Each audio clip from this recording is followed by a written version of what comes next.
பாராளுமன்ற உறுப்பினர் மங்கள சமரவீர சட்டத்தரணிகள் சிலருடன் பாணந்துறை நீதவான் நீதிமன்றத்திற்கு இன்று சமூகம் அளித்தார்.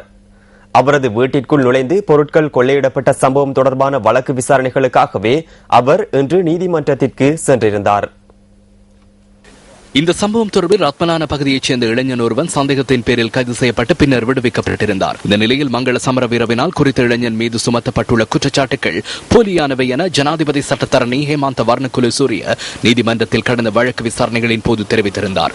சந்தேக நபருடைய மனைவியின் வாக்குமூலமும் அன்றைய தினம் நீதிமன்றத்தினால் பெற்றுக் கொள்ளப்பட்டது. தமது பிரதிவாதி மீது தனிப்பட்ட ரீதியில் சேறு பூசுவதற்காக சில தரப்பினர் இந்த வழக்கு விசாரணைகளில் தலையீடு செய்துள்ளதாக பாராளுமன்ற உறுப்பினர் மங்கள சமரவீர சார்பில் ஆஜரான சட்டத்தரணிகள் நீதிமன்ற இன்று தெரிவித்தனர். பாணந்துறை நீதவான் ருவிர வெலிவத்த முன்னிலையில் இன்றைய வழக்கு மீதான விசாரணைகள் இடம்பெற்ற போதே அவர்கள் இதனை குறிப்பிட்டனர். அந்த விடயங்கள் இந்த வழக்கு விசாரணைக்கு தேவையற்றது எனவும் உரிய விடயங்களை மாத்திரம் நீதிமன்ற முன்னிலையில் சமர்ப்பிக்குமாறும் நீதவான் இதன்போது மங்கள சமரவீரவின் சட்டத்தரணிக்கு உத்தரவிட்டுள்ளார். இந்த நிலையில் தனது பிரதிவாதியை மங்கள சமரவீர ஓரின சேர்க்கை நடவடிக்கைக்கு தூண்டியுள்ளதுடன் அவரை மதுபோதைக்கும் அடிமைப்படுத்தியுள்ளதாக சந்தேக நபர் சார்பில் ஆஜரான ஜனாதிபதி சட்டத்தரணி ஹேமந்த வர்ணகுலசூரிய தெரிவித்துள்ளார்.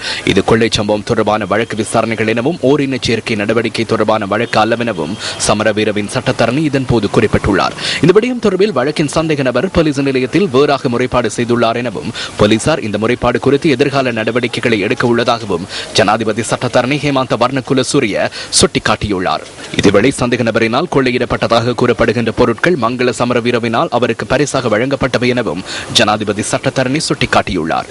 மங்கள சமரவீரவினால் சந்தேக நபருக்கு பரிசாக வழங்கப்பட்டதாக கூறப்படுகின்ற தொலைபேசி ஒன்று மற்றும் அதிநவீன கேமரா ஒன்று உள்ளிட்ட சில பொருட்கள் ஜனாதிபதி சட்டத்தரணியினால் இதன்போது நீதிமன்றத்திடம் சமர்ப்பிக்கப்பட்டது. இதேவேளை இந்த சம்பவம் தொடர்பான விசாரணைகள் நிறைவடைந்துள்ளதாக போலீசார் நீதிமன்றத்திடம் இன்று அறிவித்துள்ளனர்.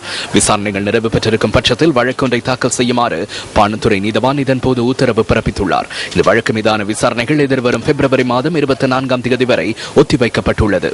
மகே ஸ்தாவரே ஊயே மம திவுரும் பிரகாஷக் எனது தரப்பினரை நிரபராதி என உறுதிப்படுத்துவதற்காக நான் இந்த வாக்குமூலத்தை நீதிமன்றத்தில் முன்னிலைப்படுத்தினேன். குறித்த நபர் மடிக்கணினி மற்றும் அதிநவீன பெறுமதிமிக்க இலத்திரனியல் பொருட்களை கொண்டு சென்றதாக மங்கள சமரவீர அண்மையில் லங்காதீப பத்திரிகைக்கு தெரிவித்திருந்தார். எனினும் எனது தரப்பினர் நியாயமானவர்கள். வேறொரு நபருக்கு ஒப்படைக்க வேண்டிய மடிக்கணினியை அவர் எடுத்து சென்றுள்ளார். எனினும் அவர் தற்போது பேச்சை மாற்றியுள்ளார். 14 நாட்களுக்கு முன்னரே இந்த மடிக்கணினி காணாமல் போயுள்ளதாக தெரிவிக்கின்றனர். எனினும் ஒரு மாதத்திற்கு முன்னரே இந்த மடிக்கணினி மங்கள சமரவீரவின் விருப்பத்துடன் வழங்கப்பட்டதாக எனது தரப்பை சேர்ந்தவர் அதற்கு பின்னர் மங்கள சமரவீரவிற்கு தெரிவித்து அதனை அடகு வைத்துள்ளதாகவும் அவர் குறிப்பிட்டார். இது முறையற்ற விதத்திலேயே குற்றம் சுமத்தப்பட்டுள்ளது. அதனாலேயே இந்த வாக்குமூலம் பதிவு செய்யப்பட்டது.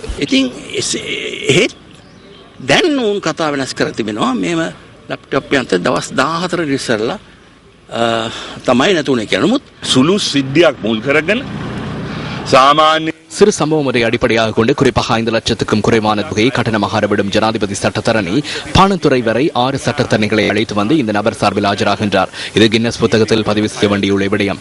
சிறு குற்றம் ஒன்றுக்கு ஜனாதிபதி சட்டத்தரணி ஒருவர் ஆஜராகியுள்ள இலங்கையின் முதலாவது சந்தர்ப்பம் இதுவாகும். எனது தனிப்பட்ட வாழ்க்கை ரகசியமானது அல்ல என்பதனை நான் ஒவ்வொரு சந்தர்ப்பத்திலும் கூறுவேன். எனது தலைவரிடமும் ரகசியங்கள் இல்லை. எனது கட்சிக்கும் எனது ஆதரவாளர்களுக்கும் எந்த ரகசியங்களும் கிடையாது. பிரச்சனைகளும் ஏற்படவில்லை.